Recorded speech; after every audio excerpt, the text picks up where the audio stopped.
The one thing that new members seem to struggle with often is, how do I write a speech? So what I'm going to do is I'm going to share my formula with you on what I use to write a speech. When it comes to writing a speech, there's certain things that you have to unlearn.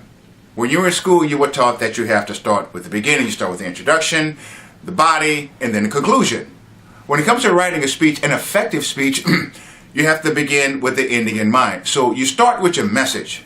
Your message is what you want your audience to take away from your speech. Regardless of how long your speech is, your message should be focused. Focused as in 1 to 2 sentences. If it's longer than that, then chances are they're going to just maybe get the gist of it. But you really want something that they can remember, something that they can make a decision on. And I'll give you an example. 20 years ago, there was a trial of the millennium, so to speak. The state of California versus O.J. Simpson. The case lasted for over a year. When it came down to the closing arguments, the attorney for O.J. Simpson was Johnny Cochran. His closing argument was over 6 hours. There were tons of information on both sides. They had tons of information. The state of California had tons of information. But in all of this information, Johnny Cochran focused on one thing. So his whole closing arguments was on one piece of evidence. And it was the one piece of evidence that was undeniable on both sides. Right? They had the defendant's blood on the gloves and all that kind of stuff. But the one thing that he stuck to, the whole focus, his message for the whole 6 hours was, the gloves don't fit. That was it. So he spent 6 hours talking about, he left all of the other information alone, never even touched it. But his focus and his message was, if the gloves don't fit, you must acquit. That was his message. And if you follow the case, or if you Google it, you'll know how effective it was, and they actually won the case. So when it comes to your message, you really want it to be focused.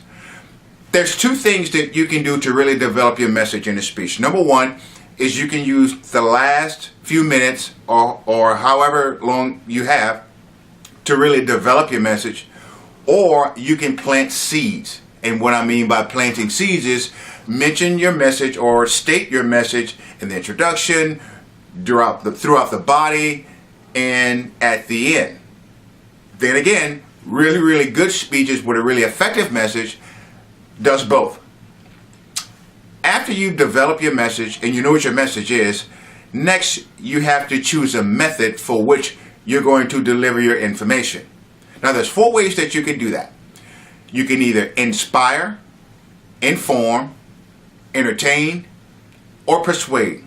You have to pick at least one. Great speeches have a combination of 1 or 2 or all of them. And if you don't develop a nice structure for it, then chances are you're just going to ramble, and you don't want that. You want to make sure that it's in a nice tight structure to where it's going to really enhance your message. Once you've decided on the methods that you're going to use, or methods that you're going to use, now you have to gather your data. This is where a lot of people make the mistake in wanting to start. They normally say, well, I have this story that I want to tell. Well, it's not about the story, it's about the message. Or they say, well, I know what I want to say. You have to make sure that your message is the focal point. That's why you want to start with your message. Another thing is you want to make sure that you have more information, more data than you need. Your data is your facts, your figures, your quotes, your stories, everything and all of the information that you want to gather to make sure that your message is a home run. A good rule of thumb is to always have more information that you need. If you keep your message at the forefront, some things may fit, some things may not fit. So you want to make sure that you have enough to where if you have to take something out because something fits better, to make sure that your message or your point gets across, you want to have enough information to where you can do that. Once you have all of your message, now it's time to develop your introduction.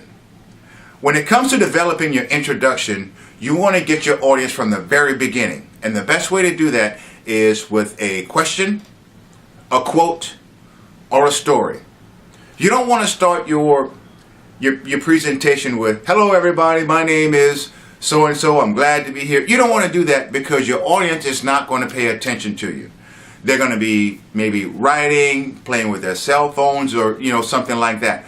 But if you start off with a question or a quote, or you start off with a story, it's almost like they have to catch up because you've already started and they're not really paying attention. And if that happens, you'll notice a lot of times if it's a big audience, they'll go, "Shh, shh, shh, quiet." That's because they realize that you've already started. You're not waiting on them. So that makes them engage a lot quicker if you just get on stage and just go forth with it. So there you have it.